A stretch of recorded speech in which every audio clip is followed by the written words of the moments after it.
conversation. I'm gonna throw some questions out there that might be, interview questions, and I might crack some jokes. I curse a lot and I drink. It's all about fun. You know what I'm saying? So, with that being said, I'm gonna start with the one right next to me. Introduce yourself. Tell them the position you have in the company, and anything else you want them to know. Oh, okay. Hi, I'm Raylan. I'm social media manager for Black Romance Book Fest. I don't know anything else I want to say. I really did not know. Now you being shy. I know. Okay, but it's nice to be here, and it's so great to interview me. I don't know. Raylan. I This is the exact I opposite of don't how go she on is in live real as life. much. I really don't go on live. Okay. Lauren. Next. Hey, I'm Lauren Lacey. I am the event organizer for BRBF, Black Romance Book Fest. I'm also an author. Storm, thank you so much for having us. No Super problem. excited. We love your space. We love what you do for narrators, authors, readers, everything. So huge shout out to you. And thank you so much for Thank having you. us. Thank you. Thank you. Thank you. Hi, I'm Anastasia. I'm a part of the event coordination team. And I just really love the Black Bookish space. And I'm very excited to be here. And I'm very excited to be a part of something that helps amplify Black authors, narrators, and readers and really just cultivates Black love. Y'all gotta excuse me, my voice is coming back. I don't know what happened, but my voice disappeared. Okay, excuse me.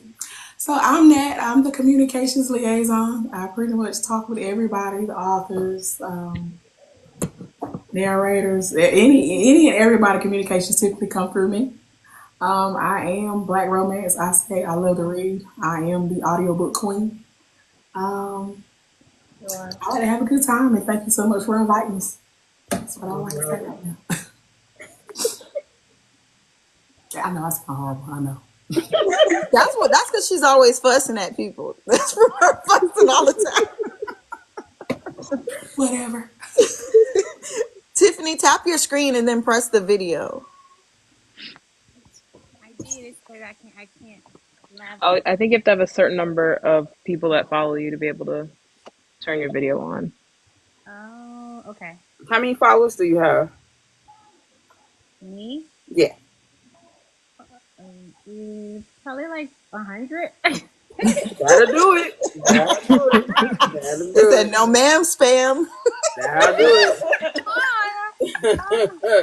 That'll do it. Okay, I'm Tiffany. I am a part of the event coordinating team. I'm excited about the whole event. Getting to know everyone, ready to meet everyone, and just fall in love with this low rat Black romance. Okay. So I am so happy that you guys came on.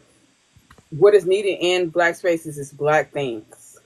And there's not a lot of Black things because too many people try to copy from us. So they try to take credit for what we do, but never give us the credit that is due to us or the flowers. So, with that being said, you guys have this big festival. How do y'all mentally prepare yourself to deal with so many authors at one time, deal with the readers, and make sure that y'all find a sense of peace within self mentally while doing this? Ooh, I would say number one thing that kind of helps us compartmentalize everything are spreadsheets. we we gotta have as many spreadsheets as possible, and it can be overwhelming at times. But one thing we want to do is one thing that's important to us is listening. And so when the idea came about, we wanted to kind of know what were the pain points of authors, what did readers want to see more when they go to events, and what were the pain points of like narrators and any other people that were involved. And so we wanted to make sure that we incorporated aspects that would be beneficial for everybody, so they can feel like they're included and that they're heard. Because a lot of times when we go to other events, as and I say a lot of the larger white events, we have all of us amazing authors, amazing readers. We feel like we're a fly on the wall, while Mm-hmm. other people are being celebrated or amplified, we're kind of just there. And Right. so we didn't want to be the minority, wanted to be the majority, and we wanted to be have a space where everybody is celebrated. So we put that in mind. And it can be very overwhelming, especially for Nat, because she talks to everybody. And Raylan is constantly posting on social media. So we try to take a step back. Mm-hmm. Like I know for me, it's taking a step back and hanging out with family or writing. Mm-hmm. I'll pass it on to Nat because I know, reading is that kind of escape or, anything. But I think that balancing, planning something so huge, we didn't think it would be this huge. We started out and was like, oh, we'll just do 600 people. And then it kind of blew up to like 18, 1900 people. So we just have to pace ourselves. We have to make sure we are very methodical and thoughtful, and that we're taking care of our well-being by spending time with, whether it's family or reading or getting on social media and scrolling through TikTok. So, but I'll pass it on. Now, before you answer that, I want to say this. Y'all in the comments, I'm going to say this, and I mean this with love. If y'all don't stop asking them about tickets until we get to that fucking part, I swear for Lord, I'm going to cuss all y'all asses out. Give me a motherfucking minute. We just started the goddamn interview. Yeah. Go ahead, Nat. God damn. Now, you sound like Natasha on Twitter. I'm like, look at y'all sisters. I'm sitting here like, damn, give me a second. Oh, goodness. I don't even know what to say because Listen. oh my gosh, I'm sorry. What's the question? Because I'm actually The question.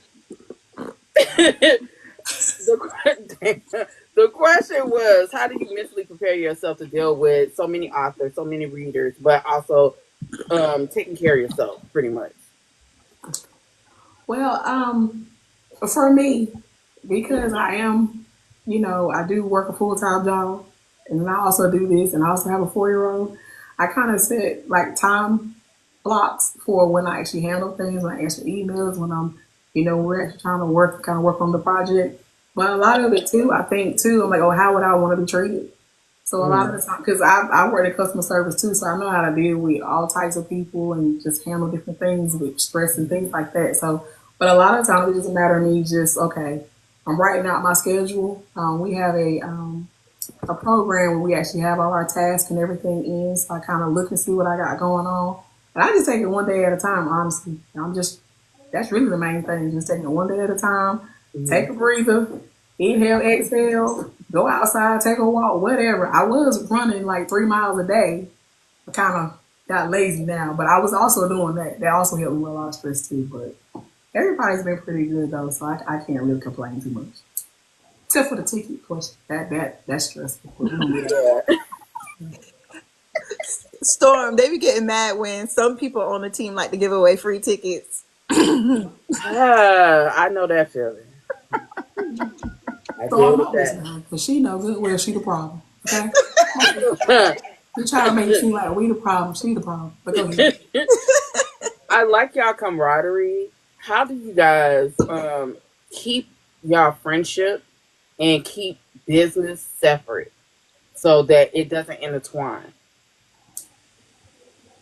Right, I'm right. really sad. Oh, I was gonna say cuss her out a lot. I mean, but I get cussed out all the time, but I need it, and Mhm. I tell them to be honest because I don't need yes people around me because I Right. need people that'll balance everything out.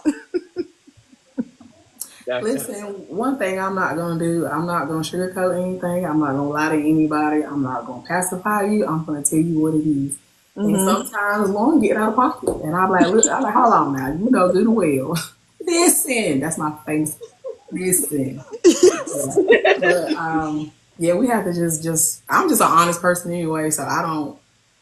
I'm gonna tell you what it is. Period. I Yeah. can't tell you how many voice notes I have that start with not from me, but from the team that start with now Lauren. That is so true. But I Oh think it's a really nice space to like see and witness and just Um, I don't. It's just working around women that are very honest and open with life and everything, and like ambitions and stuff like that, and being able to say like, "Hey, we love the dream that you have. Now let's make it into something more tangible and real."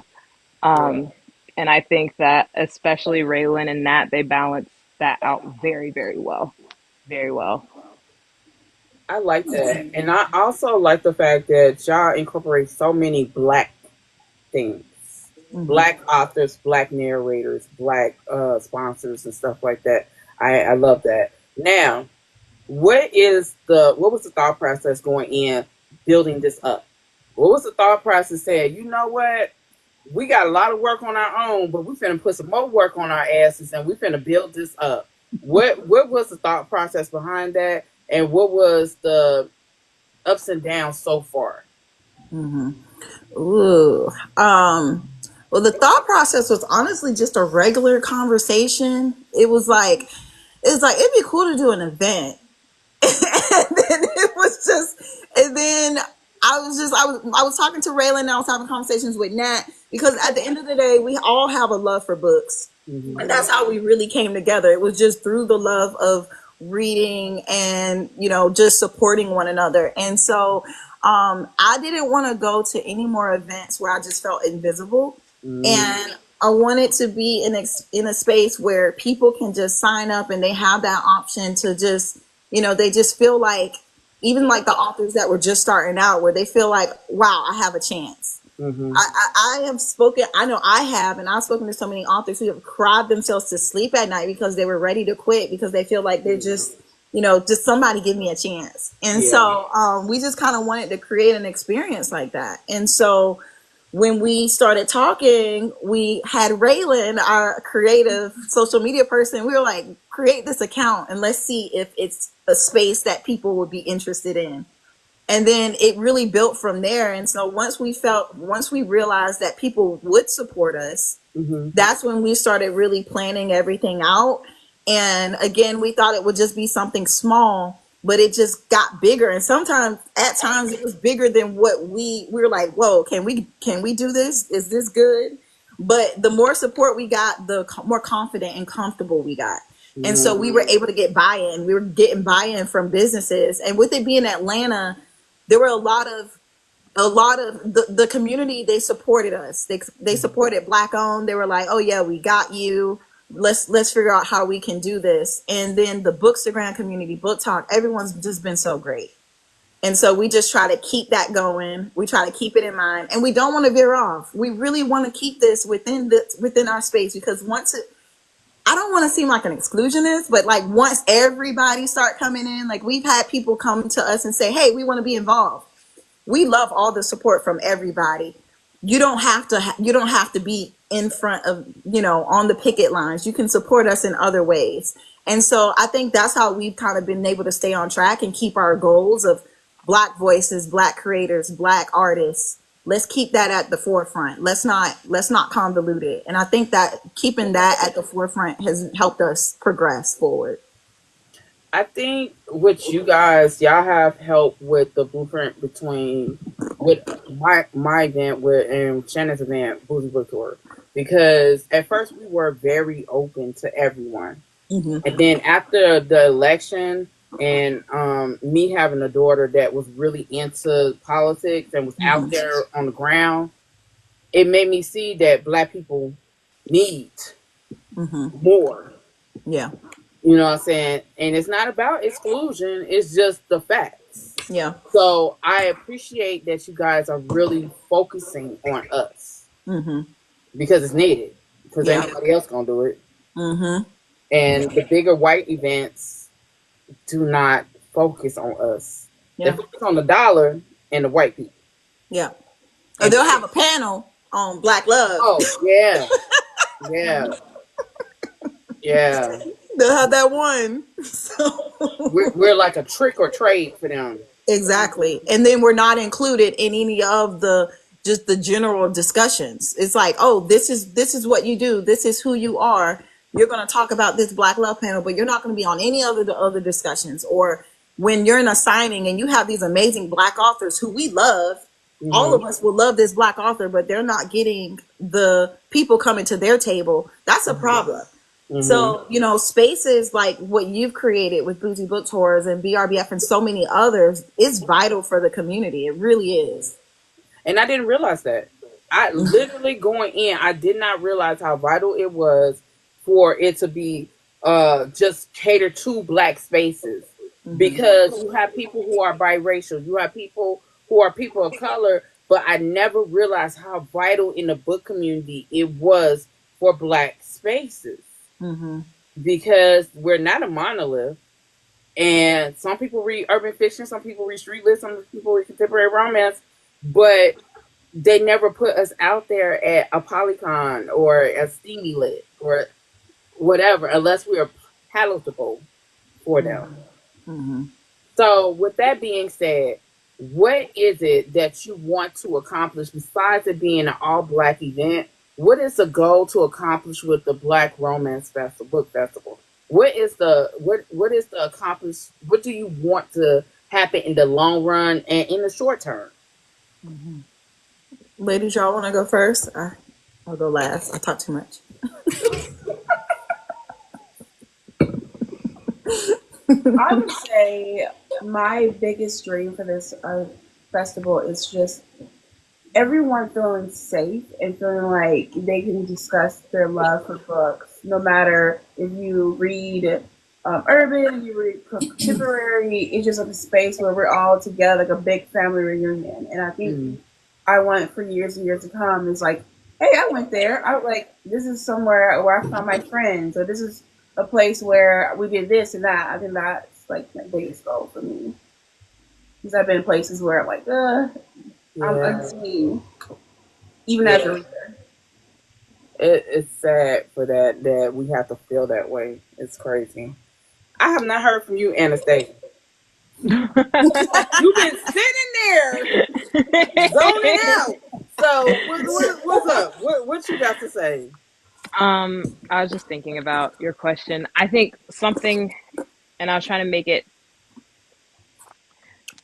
my brain is like trying to figure out a way to say this, but like, I hope it's something that disrupts the publishing industry because it is very white and very whitewashed. Mm-hmm. And when I go to Barnes, for the most part, I'm not going to say every single Black romance book that I see, but like when I see traditionally published Black romance books, they're almost formulaic and a little bit like you can tell that this was not, that somewhere the blackness was lost in this. I don't know if it was like the That. editing or Yeah. something. And Mm-hmm. so being able to show, and I hate that it's a thing where it's like we have to prove our worth before being put into these spaces. Mm. However, that is the world that we live in, and I think that this is something that would be very advantageous for authors and narrators as well. Um, and I hope that it's something that disrupts the publishing industry and shows like, hey, there's readers here, there's authors here, there's an audience here. Um, because I think that one, it takes an immense talent to write a book, but two, a lot of these books that I've read that are indie published are some of the best books I've ever read in my entire life. That part.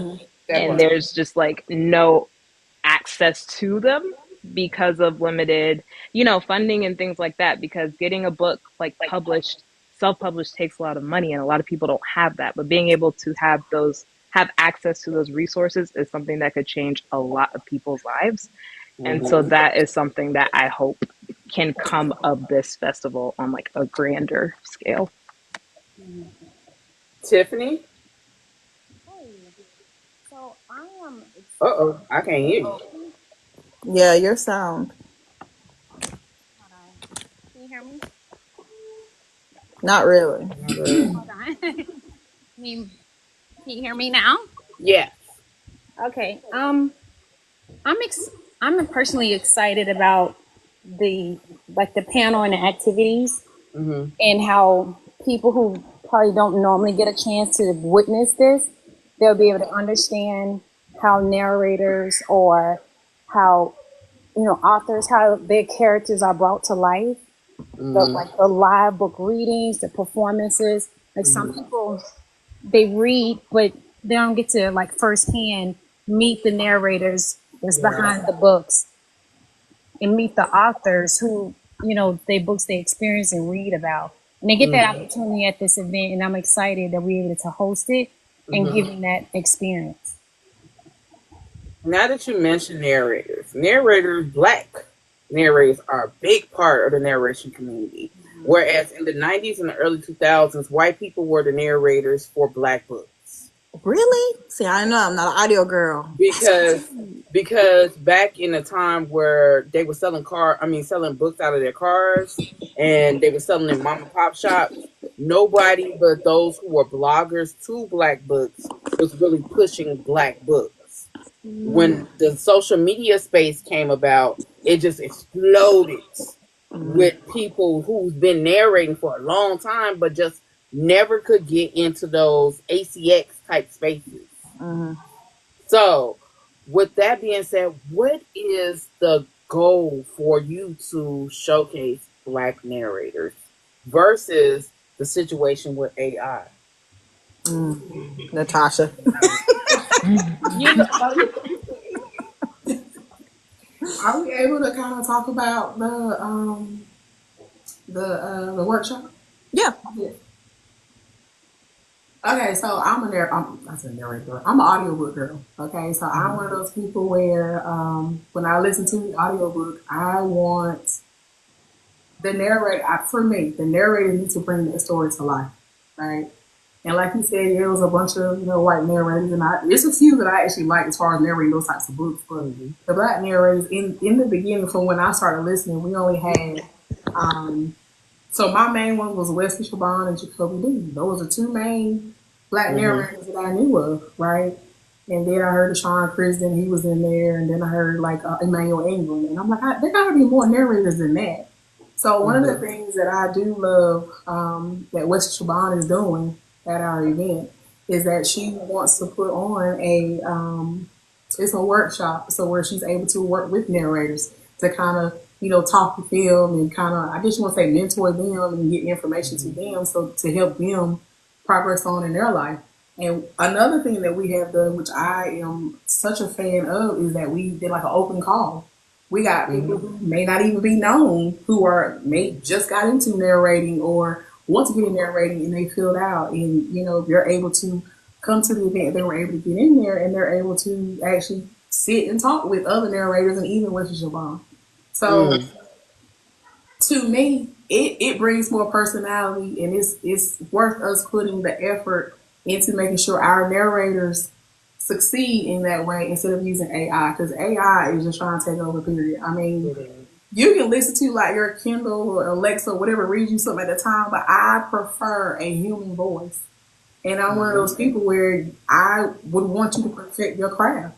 You can just start out. You may do a book, and somebody may say, I didn't like that book. I didn't like that narrator, and that's okay because that might be your first book. But at the same time, you're able to perfect your craft. You're able to, talk to other narrators. You're able to continue to, work on what you're doing, so we can, that's what in that.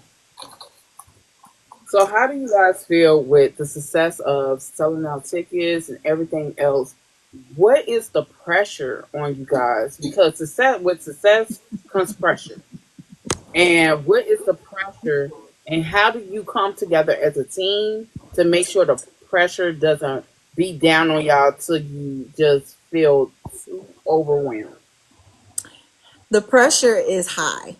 Sometimes the pressure gets to the point where I'll tell my husband, I'll say, you know what, if this event don't work out, then we ain't gonna work out. This marriage, this marriage should go. I'm dramatic like that. I'm super What dramatic. in the hell? You see why we fuss her out all the time? You see why we Oh fuss her my god! out? That's crazy. But also this is why too, I think it helps relieve the pressure. I think that we offset everything with humor. And we, like, when I say that we are so unserious, we're so serious about the event, but we're unserious when it comes to, okay, let's get back to our real life, because we all have, whether it's kids or jobs or husbands or partners. That alone is pressure every single day, trying to balance all of that out. So when we come together, we just try to relieve everybody. We joke, we laugh, but at the end of the day, we do get down to business. Whenever we're having our calls, whenever we're going through everything, we respect each other, but we're also brutally honest. and ridiculously funny, and we just try to have a good time, just to relieve the fact that we know that what we're doing is something special, but at the same time we don't believe that we're reinventing the wheel. There Yeah. are other events that have existed before us. And I don't believe in trying to do something so different. I'm like, well, this worked at this event. We can incorporate this. Like, That part. so we That don't want to part. make it too hard. We don't want to make it hard on ourselves. And but that also is a kudos to the geniuses that have already been doing this for 10 years, 2 years, 1 year, months at a time.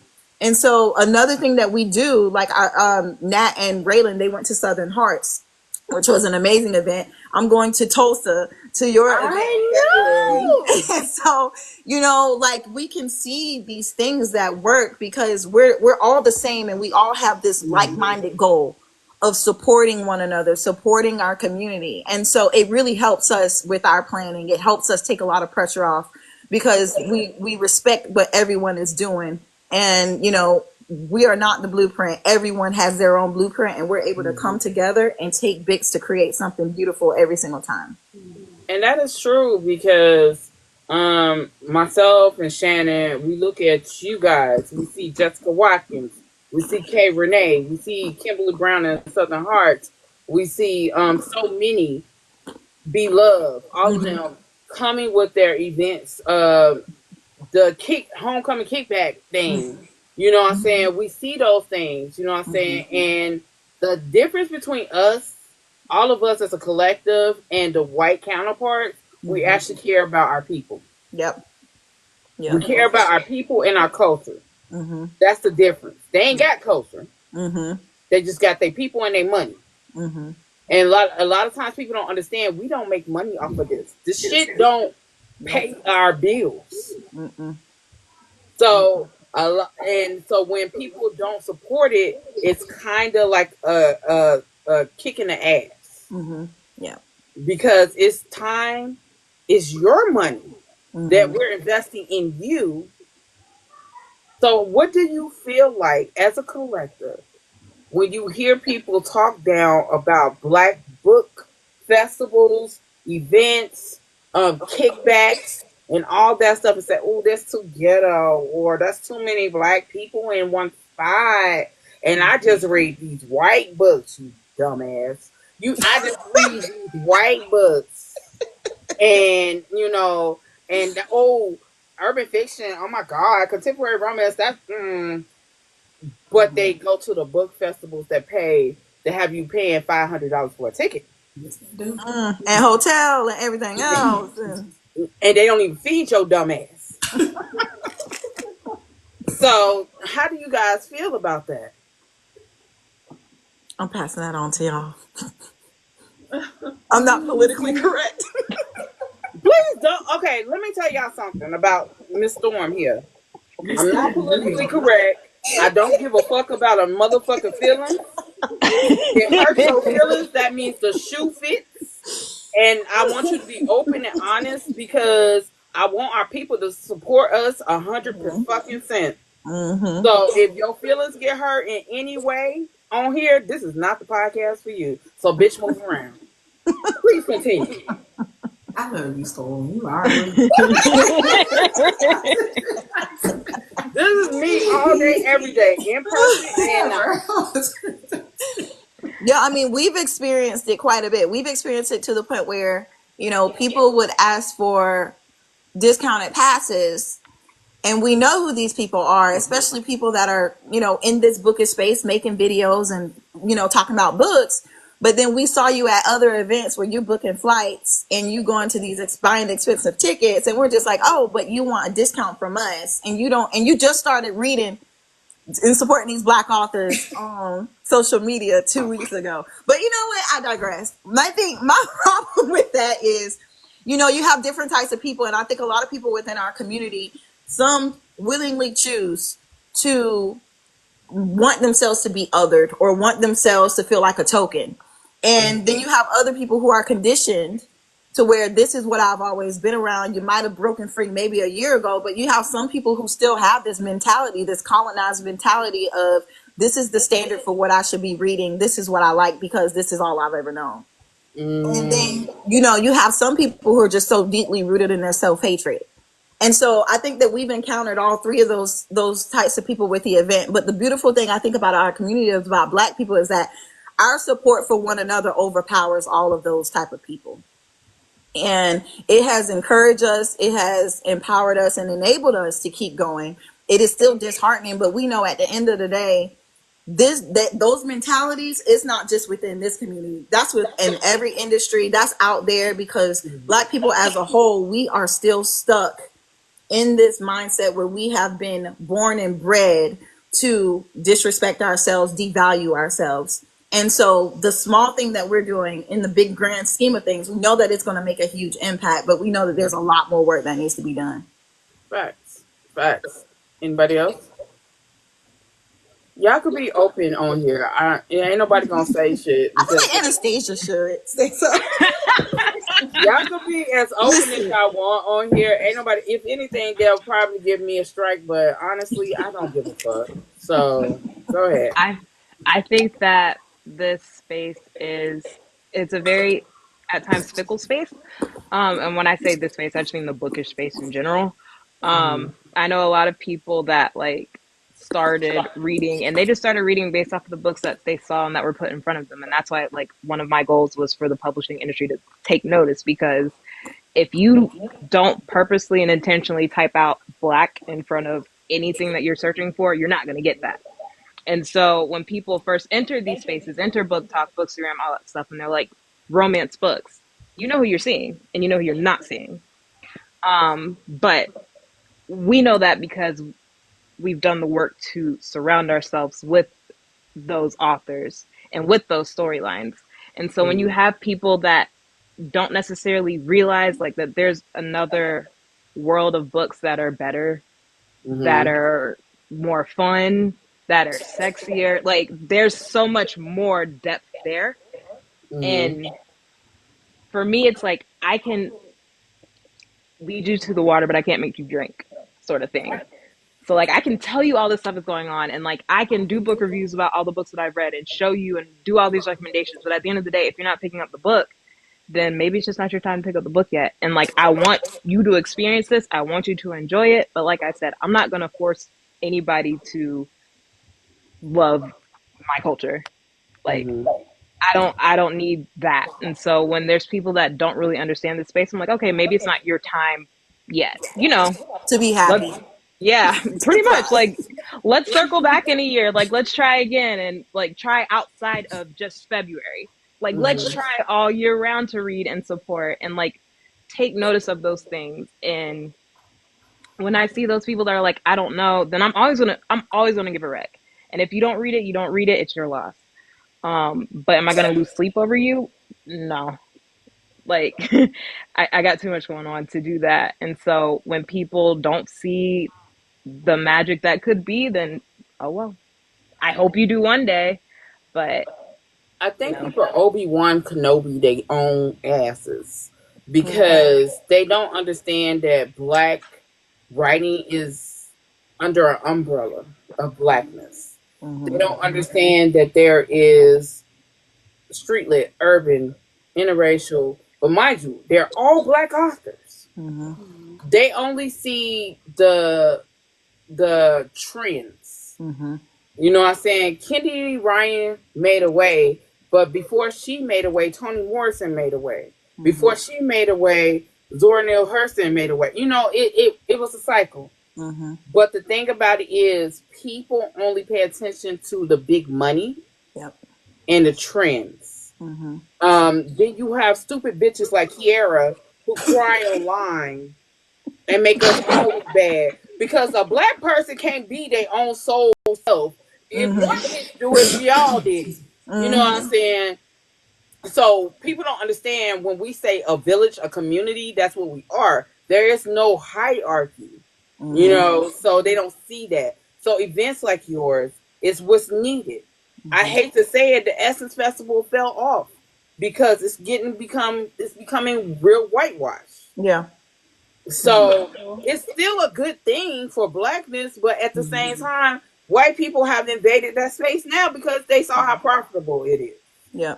And we said that. We said we wanted the old school essence vibes. Like we wanted to just feel right. Like old school it's the intention. You know, Yeah. that original intent, the intent of Freaknik, the intent of Not essence. Freaknik. I'm from Atlanta, so I mean, It's having flashbacks. Freaknik. but you know, it's the freakness of black. It's just like this blackness. It's like you walk into a room and you just surrounded by white people. Then you go into a room with black people, and it's like you can all just communicate with your minds. You don't even need to say anything. It is the feel that you get, that comfortness, that oneness. And so, you know, that is really what we're excited for. Like everyone's like, oh, I get to meet this person, I get to see this person. And then you even mention, you know, the bigger name authors who are traditionally published, like a Kennedy Ryan. Her group of readers are also bringing in, they're going to be introduced to a lot of other different readers, because you got a lot of different black readers who may only read traditional. And so a lot of those authors traditionally published, we have a few, but we have a lot of indie. The exposure that, you know, that those readers are going to get to these emotional, these like real amazing books by indie authors, I think is another beautiful thing. And so if those people who self-doubted us or are battling with their own self-hate or their willingness to just be the token, they're missing out, because they may read the Jasmine Guillory's and, you know, the other amazing traditionally published authors, but they are missing out on the greatness of the other 100+ authors that are going to be there, those black indies. But there's also a flip side to that, because there are traditionally published authors who get no fucking recognition. So many people don't know about Sharina Harris. Her books are fucking top tier. But because she's on the same publishing house as Fourth Wing author, Euros, whatever the fuck her name is, they look at her. Yeah. Because the publishing house pushed her, but they're missing out on someone like Sharina Harris. Yeah. You know what I'm saying? And it's unfortunate that even in once you get a deal with publishing one of these big threes, you're still overlooked. Yeah. Because of your skin color or your gender. And they water down your content. Facts. That's what I don't like. I think. Oh, go ahead.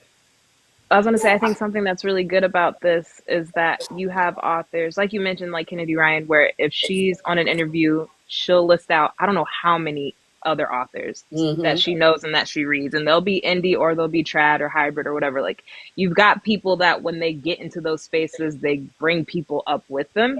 And so I think it's important to have so many different authors at so many different levels in one space, because they can also network with each other. And so you're going to get new readers from people that don't write books, but you're also going to get new readers from people who do write books and who are in those spaces and who can vouch for you and like speak up for you and like say, hey, this book is actually really good as well. And this is someone that, like, I don't know, I would want to, I don't know what it's called. Not a blur, but you know what I'm talking about. Like, put something like on the cover of my book and then just getting their names out there, like a very build as you climb sort of thing. I think that's possible as well. And I think that that's something that is a huge opportunity for people. And I hope that they take advantage of it. So I have a question. So with so many indie PR companies and social media companies coming from readers who've turned their hobby into businesses, how do you feel as a festival and as hopefully a corporation one day for you guys to own your own building and everything else? How do you feel about that, and having them want to be sponsors and support you guys in any fashion, more so because they believe in what you're saying? I think that's amazing. So the route that we're going in is we're currently becoming a nonprofit. So we're excited about that. We'll be a nonprofit. That's how we know, we be broke with these Black Book events. We ain't paying ourselves. We be like, what y'all buying now? It's all event. It's just stuff for the event. But so we see this not as a one-time thing. This is something that we are super serious and passionate about. And so, it's not just about us. we're all about, how can we invest in other people? And when it comes to our sponsors and partners, we're very intentional. Hold on one second, go upstairs. I'm so sorry, y'all. She wants to say hi. Hi, Hi, Maddie. Maddie. Okay, go upstairs, Maddie, go. Um, yes, you can get a snack. Okay, so sorry about that. I tried to keep them upstairs, but all of our partners and sponsors, they are Black-owned businesses, and the ones that we have doing panels or workshops, they are like a Black PR company. Like we have Pretty Girls Do Read. They're Black-owned. They're a group of readers who turn something into a PR where now they're amplifying Black voices and representing other Black authors, which is amazing. We want to make sure that they can be just as successful as everybody else. We're partnering with authors who also have writing coaching on the side, like Robbie Renee, who's going to be doing an author workshop about writing stories. And so we're actively seeking these people. And when they also come to us, we're like, how can we partner together to make sure you get that visibility? You sell bookmarks? Okay, let's make sure we can get your bookmarks in bags, or get a coupon going, or put you on the website. Whatever we can do, we try. Like when I tell you, we be like, if somebody reaches out to us, we be like, how can we make this work? Because we want to really and truly invest in everybody. Well, I just want to let y'all know that come January, y'all will be getting my package for sponsorship, because Black Girl Tired Booktalk podcast will also put their hat in the ring. We got you now. We are so excited. We appreciate you and value you. We got you.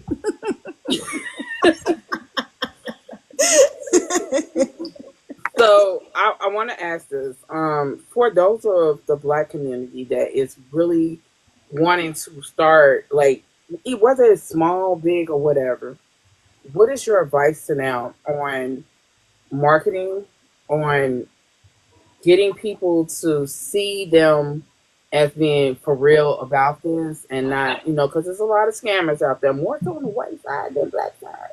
But to see that they really want to do this for the Black community and the Black reading community, what is your advice to them?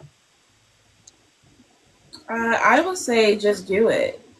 And then also too, like, not only the be yourself. I feel like if honesty is the best policy, honestly, I'm like, but truly just be who you are as a person, and hey, this is what I'm gonna do. And I know it's hard, especially in our Black community. We want to do a little discount for our community, but there's gonna be people there who wants to support you and who are gonna like, oh, I like what you're doing. Let me work with you. So overall, just do it. Mm-hmm. Yeah. One of the things I would want to say is that from the inception of this idea that Lauren had, that she spoke it out into the atmosphere, literally from the time she mentioned it to the time everything started rolling, it was like a month. Literally a month. So, when things are distant, and when you have a dream, and you have like an idea, thought, just think about that, and you can put it out, write it out, or what have you, and just, you think about manifestation, you manifest that thing into reality. Mm-hmm. And again, like off of what Raylan said, be authentically you. Don't try to copy anybody else, or just be who you are. Mm-hmm. Those that love you for or like you for who you are, they're going to follow you. Just be authentic. I would definitely say build community. Just like the old proverb, if you want to go fast, go alone. If you want to go far, go with others. Like, build a community, because there's people that really want to truly help you. And they have the same vision as you, and maybe they have different strengths than you. And together you guys can create something that is like bigger than what you imagined. But definitely build community and learn to lean on your community, and have the discernment to make sure your community is like good people. But definitely build an established community. Yeah. It's a lesson learned for some of us. That discernment is everything. It be lessons. Yeah. Yep. That, I think that we can all attest to that, to the lessons learned. And I think that the lessons learned are valuable too, because, you want to, I'm all about making mistakes earlier, going in the wrong direction earlier rather than later when you got a lot more to lose. Facts. Facts. Facts. Because, yeah, we going into our second year with the Boots Book Tour, and I had to learn that first year that not everybody is for you. There are wolves in sheep clothes Yeah. with nice words behind Yeah. them. Yep. That is true. And you gotta really you gotta ask questions too, because sometimes too you get so excited when you finally do get the support or when you get that buy-in and you're like, yeah, let's do this. And then as time goes on, you start to see people's real motives or their real intentions or how they really feel, and then it convolutes the end goal, and then it ends up, you feel like you got to start over again or you got to pivot. And so I think that we've had some hiccups here and there, but overall, I think being level setting, taking a reset to say, how are you doing? How do you feel? And really start to not always talk about business and talk about passion. Talk about your passion. Get to why you're doing this in the first place. Because it's really easy to lose that. That part. Because I'm going to tell y'all right now, and this is for everybody. At one point, I wanted to quit because it was just too much. Because one, I'm an introverted person. Two, I don't like motherfucking people.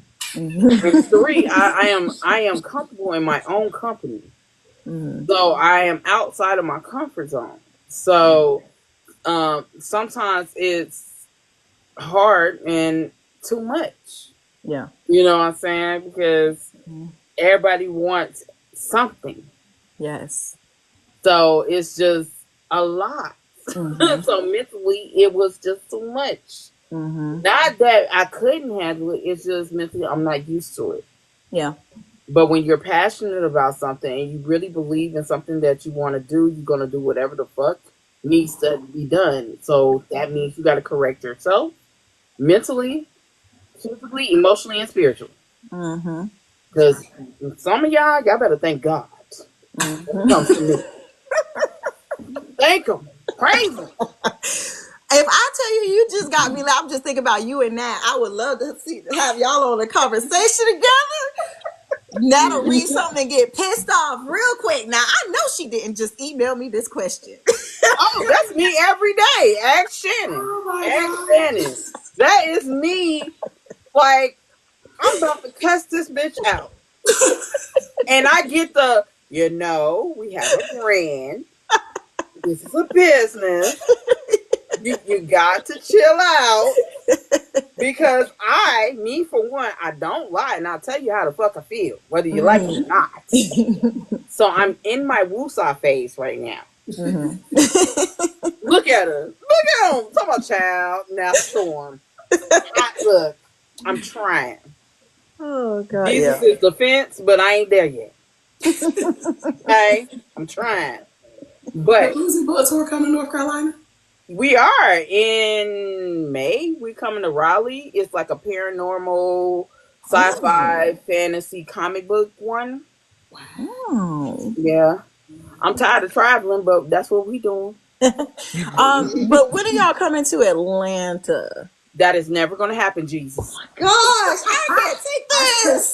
That ain't never. Look. Is it the traffic? Is it the traffic? No. Look, Shannon said never. Never. No, the reason why we're not coming to Atlanta is because there are so many festivals there, and we understand the economy. Motherfuckers are broke. Yeah. You know what I'm saying? Whereas somebody might have one week and another person have another one the next week. Yeah. No, we're not doing that to nobody. That's why we try to look at the dates people put out so we can space it out. Sometimes it's inevitable we can't space it out. Yeah. But we have to space it out. And so Atlanta is not, y'all got about 12 million thousand festivals. I know. I was like, this is a lot going on. Same with New Orleans. It's like, oh, hell no. Yep. We try to go to places that nobody's really going to. Yeah. Like, hell, we might wind up being Utah somewhere. You never know. Listen, we've never been to Tulsa. I've never been to Tulsa, so I'm excited about going to Tulsa. I'm excited about Tulsa. I am excited. I mean, everything. You know how you guys say it's like a family reunion. That's how it. Mm-hmm. When I look at black events, and this is not even a stereotype. This is just real. You know, Mm-hmm. when I look at black events, I want to feel like I'm coming home to my family. You know what I'm Mm-hmm. saying? The ones I don't like, the ones I do like, but at the end of the night, we drunk. We all love like each other. Mm-hmm. You know what I'm saying? That's how I want to come. And Mm-hmm. you know what I'm saying? Meet them cousins that I hadn't met, and they introducing themselves. You know what I'm saying? We kicking it all weekend. Mm-hmm. That's the feeling I want when it comes to book events. Yeah. When you go to white events, it feel like a business transaction. Yes. I think that's the reason why we enjoy Southern Heart so much, which was really like my first big book event. Mm-hmm. Was literally when we went. It was like she said, it was like a family reunion, and Mm-hmm. even meeting the other content creators that you would never met. I had Mm-hmm. people telling me, "Hey, Nat," and I'm looking like, "And you are," and they'll tell me their name. I'm like, "Oh," and we just hugging and stuff. So if you can set that atmosphere at a book event, I think that's exactly what you want. Absolutely. I think people focus too much on money Yeah. and not the actual event itself. Mm-hmm. Yeah. Yep. You know, you could have tables and no decorations. If the vibe is good, Right. it's Mm-hmm. still a good event. Mm-hmm. You know what I'm saying? You can't please everyone. So how do you go about as a book festival trying to make sure you don't go out there pleasing everyone and doing the best that you guys can? Mm. You get back to those fundamentals of what matters. Mm, Make sure everybody feels safe, make sure they feel seen, and discuss your love for books. And mm. if you put those three things, then everybody should have a good time. We know we can't please everybody, but some people don't want to be happy. That's You true. know, you could give them, and I'm sure you have put your heart and soul into every Boots Book Tour book event, and it's somebody that's gonna come away and say, "I'm not going back next time," or "This happened," or "I didn't get this," or "I didn't get that." And I would tell them maybe you should go get some dick or some pussy if that's what you want. But go get that, Yeah, and then you'll be happy. yeah. Some people, they don't want to be happy; they want to find a reason to complain because Yeah, that's what they feel comfortable sitting in. yeah. But we just, the majority, I think the majority of people, especially the black readers who go to these events, this is something big for them. Mm-hmm. This is something special for every book, every black book event. I really feel like those readers that buy tickets, they've Mm-hmm. been in this space where they're marginalized to the outside world, but for everybody else, this is not a marginalization. This is just us. And so for them, they're anticipating being with friends that they have come to know online. They anticipate those book clubs or those sessions where you talking about Kimberly Brown and all her scenes that she's been Mm-hmm. writing, and it's just a really good feeling. And so I think the Yeah. majority of people have that mindset. So speaking of book clubs, I'm glad you brought that up. Before I get to the tickets, because I ain't trying to get jumped by these bitches. So speaking of book clubs, how important is it for book clubs to be at your events and to acknowledge them? Oh, beyond. I think beyond important. We wanted to make sure that one of our partners, they're doing a game night. It's a book club. It's cover to cover. We have a book club that's based in Atlanta. Amazing ladies. They've been in existence since 1990. Mm, They aunties, and they volunteered their entire club to be volunteers at the event. mm. That's how they saw this event was important and valuable, but we see them as valuable as well. And so we want to make sure that book clubs have that opportunity to come because they've been the ones that have been incremental in introducing readers, especially even before Booktalk and Bookstagram. They were around talking, meeting up, chatting about all of the books. So I think it's very important for them to be in attendance. Now all of y'all been quiet except for Lauren and Nat. And Stasia, you came out your shell. You started talking. So Tiffany, ma'am, Yeah. what you got to say? Uh, um, I think I agree with Lauren, and I agree that building those relationships, everyone coming with the common goal of the love of the book, love of reading rather. And so creating those friendships that you're going to have at the event and having those lasting and meeting and making this an annual thing, and anticipating seeing them next year. And Mm-hmm. so I'm excited about that and what this event is going to bring people together with that common goal of the love of reading books and being inspired by black authors and Mm-hmm. narrators. So yeah. Ma'am, that's next to me, ma'am.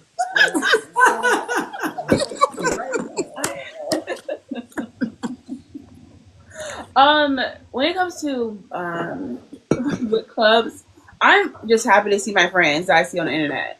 So the more that come and the more we see like posts like, oh, the whole book club is coming, like especially in definitely working with cover to cover. I'm like friends with almost all of them, and like to see how they're planning to make a big space and like game night, and then can we talk about the hangout, Lauren? Mm-hmm. Okay.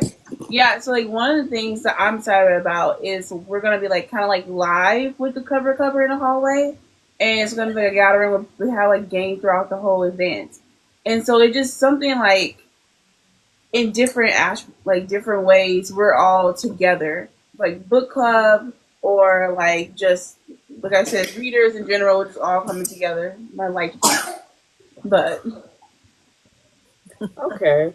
Now, let me ask y'all this. What happens when social media gets shut down as far as TikTok? Because a lot of people are not on Instagram. A lot of people are not on Facebook. A lot of people aren't on the X app shit. They don't even want to go to the new apps like Blue Sky or Lemonade or Fanbase. Mm-hmm. So what do you do when that happens? I hope they subscribe to the newsletter because we do have a newsletter. They can keep up with the updates if they check their email and subscribe. I mean, that is important to keep to go harder on the channels that you actually can control.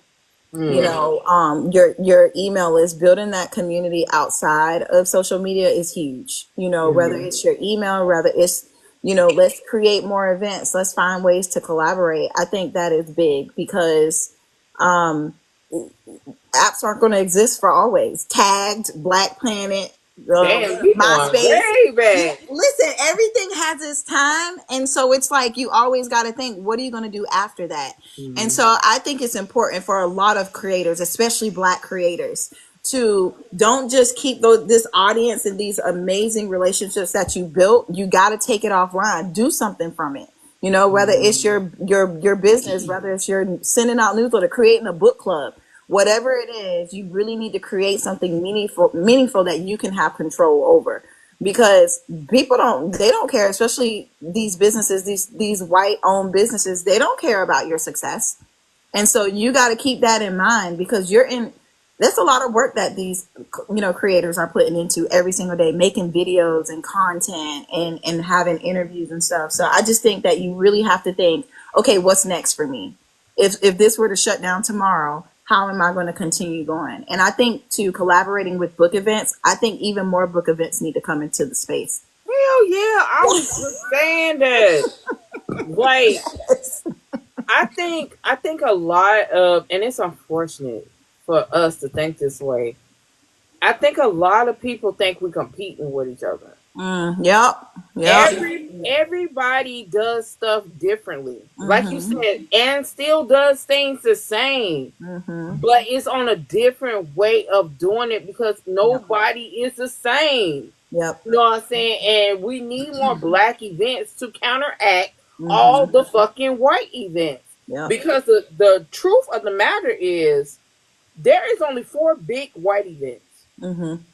Four big ones. But Mm-hmm. they make so much money and don't give a fuck about you. Yep. They don't care if you fucking drop at one Mm-hmm. of their events. Oh well, you signed the paperwork. Mm-hmm. That's how they look at it. Mm-hmm. Whereas black events are taking the time to make sure you have swag bags, but make sure that you are fed, got water, got all these things going on to keep you interested. We Mm-hmm. go beyond, but you'll go on the beach for a goddamn cupcake with a white bitch for $500. Get the fuck out of here. How do you feel about the lack some people in our own community that that F1? I'm just,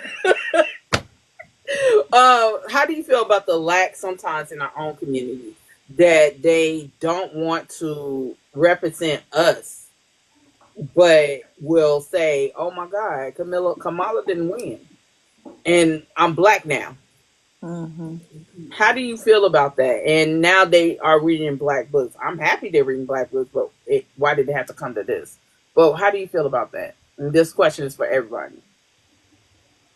Anastasia, you look like you want to say I was something. gonna say, oh, go ahead, I said Anastasia. Anastasia and Raylan, y'all. No, I was gonna say like it's like the feeling where when you read books and you read the first time you read a black character in a book, it's like, oh dang, I want more. So when she lost, it was like I guess a little loss for them, and I'm like, oh, I am black. Like it's a little reminder in their head, so they're trying to like catch up. Let me do all these things to show that I'm a part of the community because I feel like we all lost type of thing, Mm. and I feel like they should have been do that. Like they should have been like tapped in or even at least tried instead of going with the trends and try to fit in with these white spaces that don't even want us there. So yeah, I that's my feelings. Yeah. I think it was kind of like an interesting phenomenon, like when you mentioned a very well-known black book talker who dubbed herself the Queen of Book Talk, and then she, like, her whole thing was getting on the internet and crying about books, and that was just what it was. And I was like, okay, can't relate, not for me, whatever. But then after the election, she got on the internet. And I was like, these tears look genuine, and I understand completely because, like, it sucks. Um, but then seeing her comments being like, what is this? What's going on? Like, this is not why I'm here. And I think there's always going to be that reminder of like, hey, you might think that other groups accept you, and maybe for the moment they do, but there's always like an asterisk. Like, it's never a full acceptance. And it only takes one moment of, unfortunately, like vulnerability of you to really feel and just try to genuinely be yourself for the same support that you thought you had to be taken away like that. Yeah. And so seeing like that was one of the things where I was probably on the other side where I was like, I feel bad for this girl because that sucks.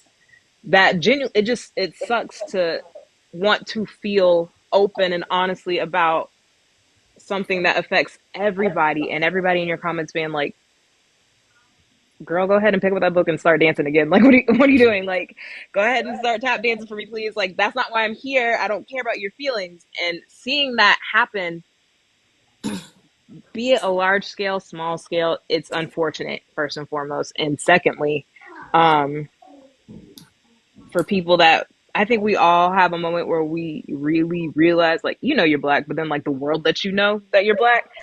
And having that moment post this election is very unfortunate because it's kind of a late time to have it. Yeah.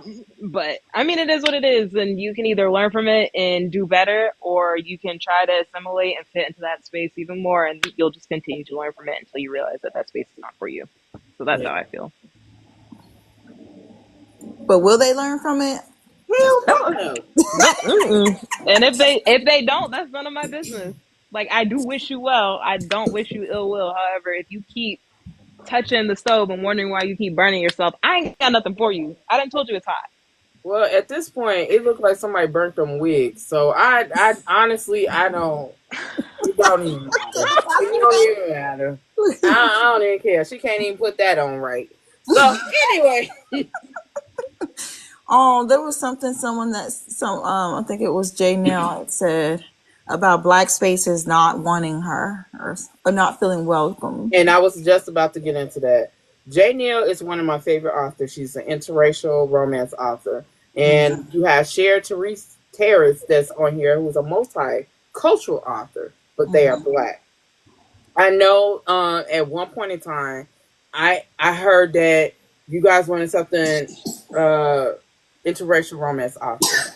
What is your stance on that? Even though they are black authors, but they're writing characters that are black with someone other than black. and I know it's Black Romance Book Festival. What is your stance on that?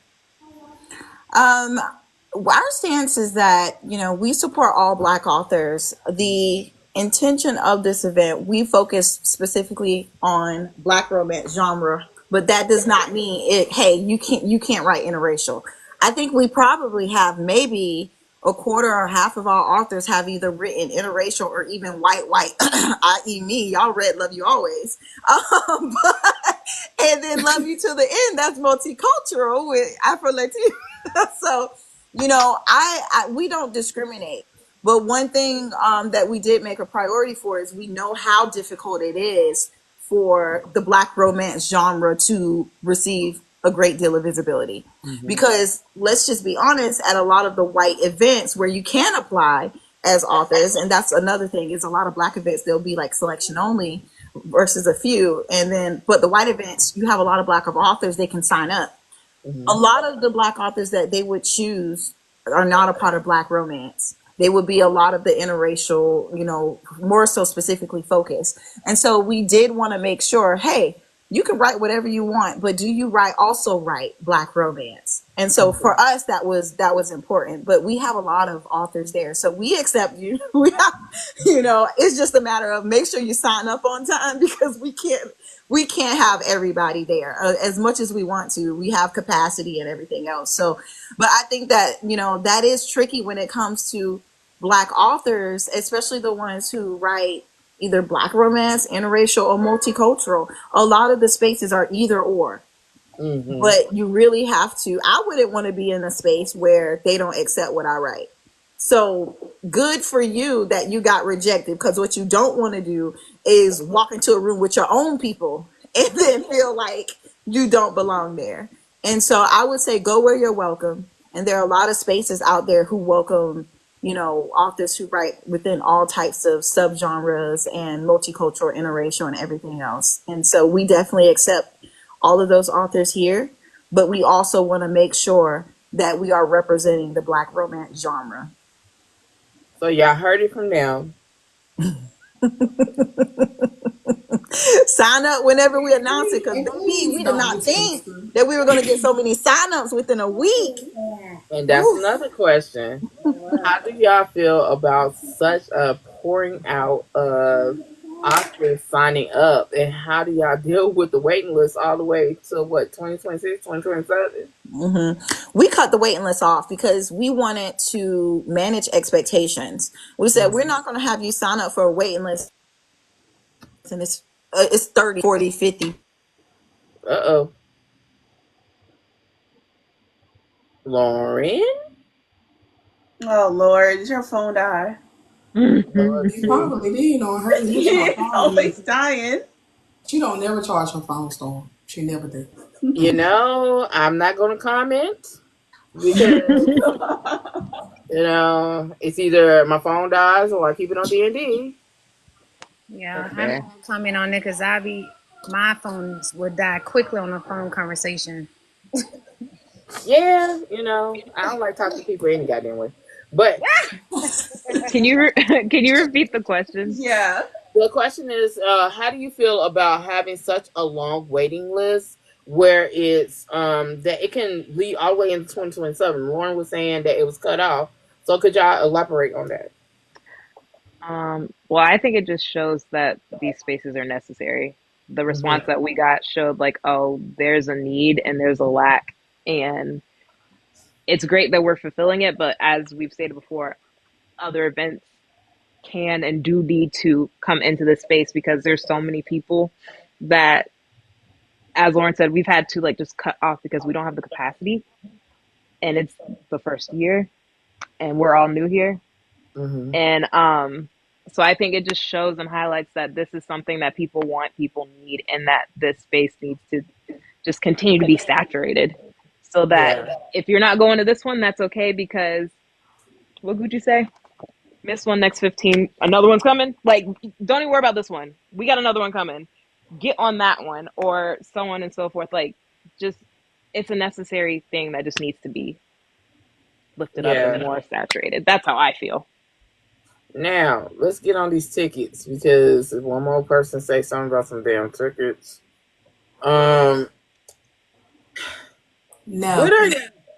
What are y'all doing in regards to tickets? Because y'all sold out Mhm. and they are still saying, "What can we get some goddamn tickets?" We're not selling anything else. Wait, can you hear I me? I think Raylan did a very beautiful post for Black Friday about how that was the absolute last chance. I made sure And to has put been it this very, time. yeah, she's very open and transparent about that. Because as we said, there's only so much room in this hotel, Yeah. and in order to maximize everybody's experience, we don't want it to be too full to the point that we can't like have control over what's happening and Yeah, making sure that the space is safe. Um, so yeah, Black Friday, that was the last The you last gotta do time. what you gotta do. day. Can y'all hear me? Yeah. Yes. So, excuse me, on our Facebook group, we have a actual thread so that if anyone who had already bought a ticket and they were not, they were no longer able to go, that they are to go to that post and they can resell their ticket, and that's where you'll be able to get, resold tickets. So make it official, what have you. But no, we do not have any more tickets for sale. I might not be as nice if I keep seeing the question because I have been very nice to say, no, we don't have any more tickets. We do not have any more tickets. And again, like the lady was saying, you don't want to be so jam packed in a place where you can't hardly move around. We started out with only, what was it, 8? We said we are going to have 80 authors.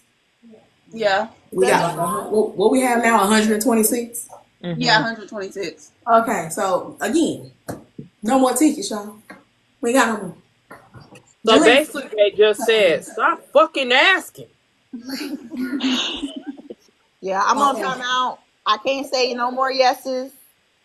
Matt gonna chew me out. So Yes.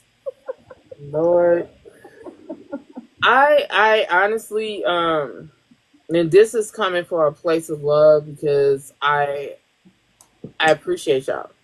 I appreciate what you're doing. As I said, I don't like people, but I can respect people. You know what I'm saying? It's nothing against the people I don't like. It's just that's just my personality. It's a psychological disorder. But I respect it. You know what I'm saying? And these spaces are needed. Um, hold on. Whether it's you guys, Jessica Watkins, Kay Renee, whether it's uh, the Atlanta Kickback, whether it's the Southern Hearts, whether it's Monica Walters, I don't care who it is, but a black woman or a black man that is putting on for our community in regards to literary anything, I'm all for it. Unless you a scammer.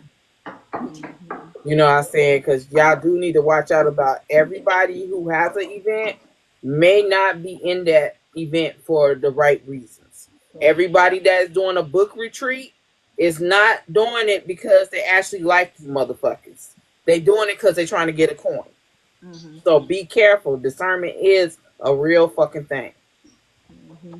So I just want to say I congratulate you guys. I wish I more success. I do feel like Essence has run their last leg when it comes to the black community. It's nothing to take away from them, but they have become commercialized, weaponized against the black community after what happened in New Orleans last year with the small black owned business bookstore. It is sometimes it's time for the next group to come through. So I hope you guys are the next group that comes through. Whether you are a nonprofit or not, you guys are doing a great, great, great service. Um, I appreciate you all doing this for the community because it's needed. Because whether people want to believe it's political to read. And by you guys doing this, y'all are making a statement by saying that we're going to read regardless of what orange person comes into office or not. So I appreciate that. I appreciate you as Black women, giving a space for other Black women to succeed, and I appreciate y'all as a whole. It's much respect to y'all. And I'm going to say this to you guys who are readers and authors that are coming to this event. If you did not hear it from them, stop believing what other people say. Period. Yep. Because that's how your ass miss out on opportunities. Mm-hmm.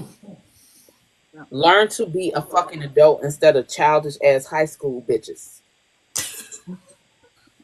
If you don't hear it from the horse's mouth, shut the fuck up. Or either reach out and ask. Yeah. We always respond. Mm. J. Neal, I don't know why y'all surprised about my motherfucking mouth. I love it. Shit. And it's like this on the Boozy Book Tour. Ain't shit changed. I can only be who the fuck I am. Shit, I'm educated, ghetto, and motherfucking ratchet all at the same time. I got degrees. I'm ghetto, and I beat a bitch ass. Thank you. Now. You're so well rounded. I am.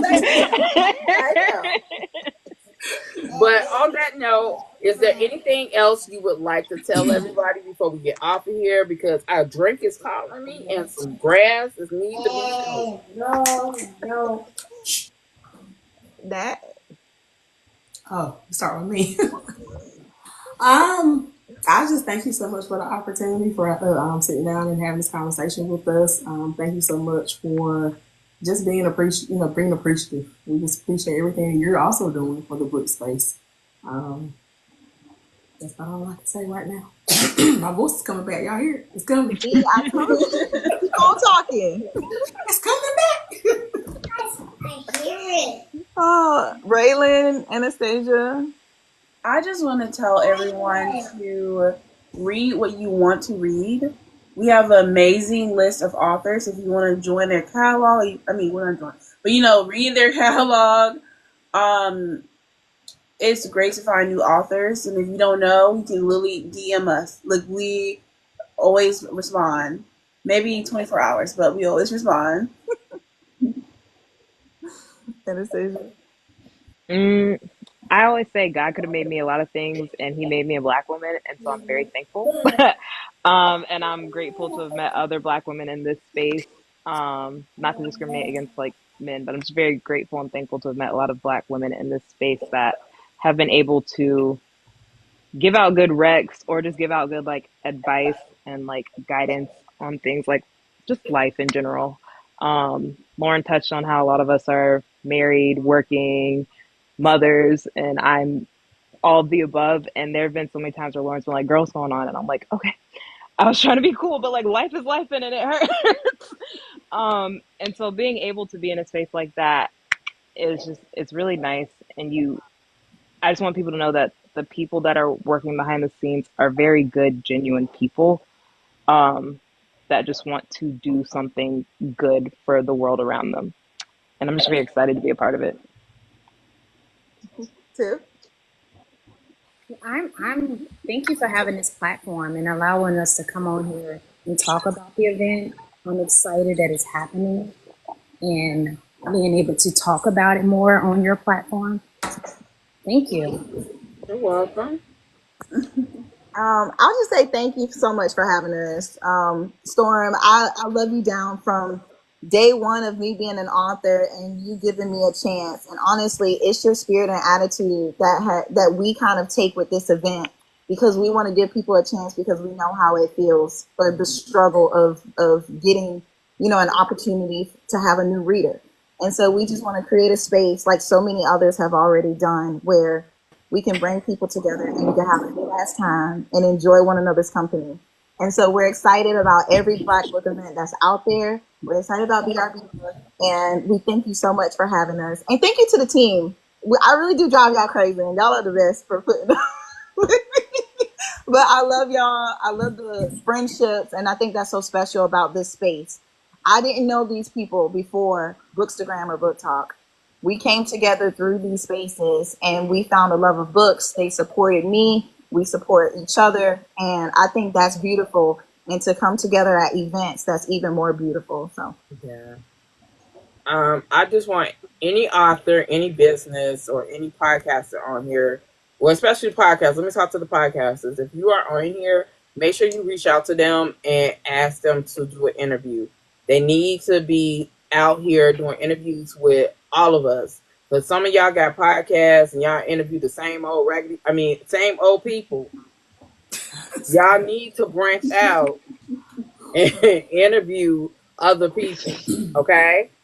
Um, Two, if you are an author and you own a business, I need you to reach out to them to get sponsorship. Pay that money because you pay that money for that damn Birkin or whatever the fuck you carrying. So therefore, pay that money and invest in yourself with that. Same with the boozy or invest. Because we don't get paid shit. no, Nada. no, we be And working.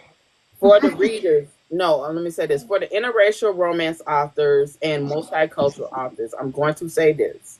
There is a space for you guys within the Black community. There are events that are for y'all. Boozy Book Tour has one. The Black Book Romance Festival. I fuck up y'all shit all the goddamn Ooh, time. BRBF, that's a good way to say it for sure. BRBF, they have that. You know what I'm saying? There are places for you guys.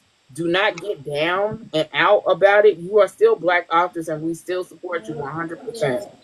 So please don't think that we don't. Just because there are a lot of people that will get on this app and say, I'm Black love and that's it, and interracial authors and that is not the masses. Those are a few voices. That is not all of us. Please do not get down on yourself and think we do not support y'all because we fucking do. Can a bitch speak for me to save their life? Okay? All right. And then for you readers, make sure you go down the list of people that they have, authors that they have for their event. Support them. Support them. Get those books. Go to their websites. Amazon, if Amazon is all they have, go to it. Because at the end of the day, it's still independent and they're paying for their own shit. And for the bloggers, please continue to do what you do and stop worrying about all the bullshit that be going on this app and just focus on the community. With that being said, I'm happy you guys came on. I appreciate you guys so much. And I am not going to be able to make it this year, but shit, I'm coming next year, goddamn.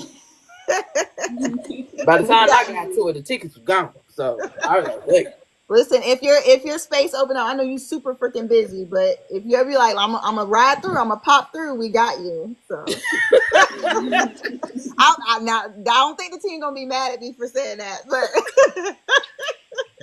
Well, next year I would love to be a moderator definitely, for a panel. definitely. You know, because man, where you see me now is exactly how I be when I talk in person. We gonna put you in a big ballroom. We ready. I promise you, this is exactly how I get. But with that, and I know Rowdy Ruski and Gunshy are on here. They are an independent film company that works with independent authors to make movies, web series, and scripted podcasts. If one of y'all can write it down, because she's right in here, she and her partner, one is an independent author. Rowdy Ruski is an independent author, and her partner is Gunshy, and they have a whole film company, and they're going to make movies for independent authors. That's awesome. So y'all might want to reach out to them. I know y'all may not have space for readers, but they might be somebody you want to reach out to. Yeah, definitely. All right. So thank you guys. Y'all have a good freaking weekend. You too. You feel the Oh, same? yeah. Merry Thank you. Christmas, happy holidays. Same to you. I'm just gonna get fucked up. Starting tomorrow. Oh my gosh. I'm just Fuck it. I ain't got class. Why not? It's about to go down. And I already told the girls that I was no longer partaking in any Oh, please. partying activities for the rest of the year. I think I deserve a little something. So I'm on my Friday shit. You ain't got shit to do. Why not get high? I, as soon as I do, I'm gonna be like, "Hey y'all, what y'all doing?" I'm about to get fucked up. All right, but thank you guys once again. Make sure everybody